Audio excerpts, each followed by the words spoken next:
Welcome to the show. বরবাদ সিনেমার রেশ এখনো কাটেনি। তার আগেই ঢালিউড সুপারস্টার শাকিব খানের কুরবানি ঈদের সিনেমা তাণ্ডব মুক্তির পূর্বাভাসে রীতিমতো হইচই পড়ে গেছে শোবিজ অঙ্গনে।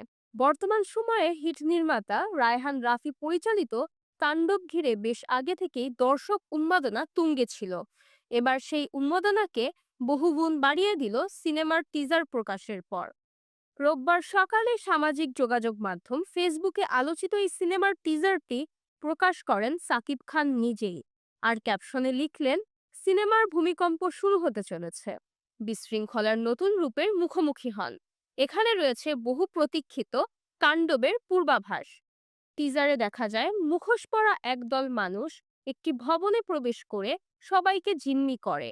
ধারণা করা হচ্ছে সেটি একটি টেলিভিশন চ্যানেল, যেখানে প্রবেশ করে তারা সবাইকে জিম্মি করে ফেলে। এরপর আইন শৃঙ্খলা বাহিনীর সঙ্গে মুখোমুখি লড়াইও দেখা যায় সেই মুখোশধারী গ্যাংয়ের। ব্যাকগ্রাউন্ডে একটি কণ্ঠে দেশবাসীর প্রতি এক বার্তা ভেসে আসে, যেখানে বলা হয় তাণ্ডব আসছে। সেই সঙ্গে সবাইকে ঘরে অবস্থান করার অনুরোধ করা হয়।